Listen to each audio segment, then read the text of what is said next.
السلام عليكم بسم الله والحمد لله والصلاة والسلام على رسول الله وعلى آله وصحبه أجمعين أما بعد.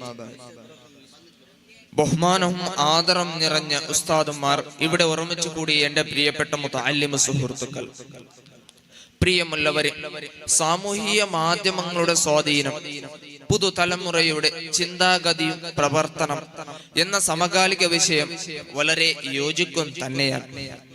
നിരന്തരം സാമൂഹിക മാധ്യമങ്ങളുടെ കണ്ണ് തട്ടിക്കുന്ന ഞങ്ങൾ ഓരോരുത്തരും ഇനിയുള്ള വർഷങ്ങളിലേക്ക്, ഇനിയുള്ള കാലത്തിലേക്ക് സാമൂഹിക മാധ്യമങ്ങളുടെ സ്വാധീനം എത്രത്തോളം എന്ന് വെച്ചാൽ, സാമൂഹിക മാധ്യമങ്ങളുടെ ഓരോരോ വാക്കുകളും പുതുതലമുറയുടെ മനസ്സിലേക്ക് തറക്കുന്ന രീതിയിൽ ആയിക്കൊണ്ടിരിക്കുന്നു എന്ന് നമ്മൾ മനസ്സിലാക്കേണ്ടതുണ്ട്.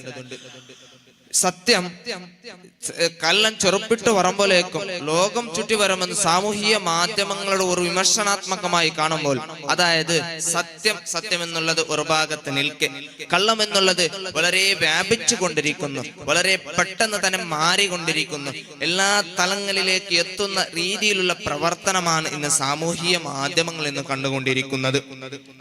എന്തും ഇടാമെന്നുള്ളൊരു ചിന്ത, എന്തും കേൾക്കപ്പെടുമെന്നുള്ളൊരു ചിന്ത, കാണാൻ എന്നുള്ളത് ഒരു വിൽപ്പനയായി കാണപ്പെടുന്ന ഈ ലോകത്ത് എല്ലാം സ്വീകരിക്കും ചിന്ത തന്നെയാണ് പുതുതലമുറയുടെ ചിന്താഗതിയെ മാറ്റം വരുത്തുന്നത്.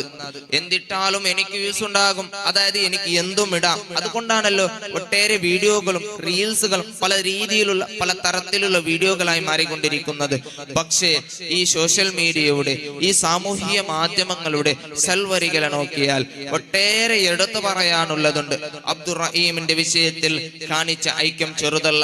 അതുപോലെ തന്നെ വയനാടിന്റെ സംഭവത്തിൽ കാണിച്ച ഐക്യം കുറഞ്ഞു കാണാൻ പറ്റുകയില്ല. അതുപോലെ തന്നെ ഒരു പിഞ്ചു കുഞ്ഞിയുടെ ഹൃദയത്തിനുള്ള പ്രശ്നത്തിന് വേണ്ടി കോടിക്കണക്കിന് രൂപകൾ സ്വരൂപിച്ചത് ഈ സോഷ്യൽ മീഡിയയുടെ ഇടപെടൽ കൊണ്ട് മാത്രമാണ് എന്ന് നമ്മൾ മനസ്സിലാക്കാം.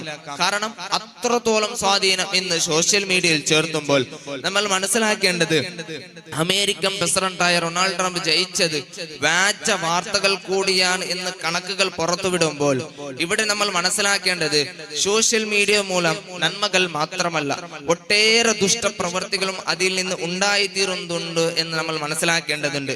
അതിൽ നിന്ന് കൊണ്ടായിരിക്കാം ഇനിയുള്ള പുതുതലമുറയുടെ ചിന്താഗതിയും പ്രവർത്തനം എന്നുള്ളത്. വർണ്ണക്കൂട്ട പോലോത്ത ഒട്ടേറെ പദ്ധതികൾ അതിൽ മുന്നിൽ നിരത്തുമ്പോൾ അതിനെ ഉപയോഗപ്പെടുത്തി മുന്നേറാൻ ശ്രമിക്കുക എന്ന് പറഞ്ഞുകൊണ്ട് എന്റെ വാക്കുകൾക്ക് ഞാൻ വിടാം. വാഖിറു ദഅവാന അനിൽ ഹംദുലില്ലാഹി റബ്ബിൽ ആലമീൻ. അസ്സലാമു അലൈക്കും.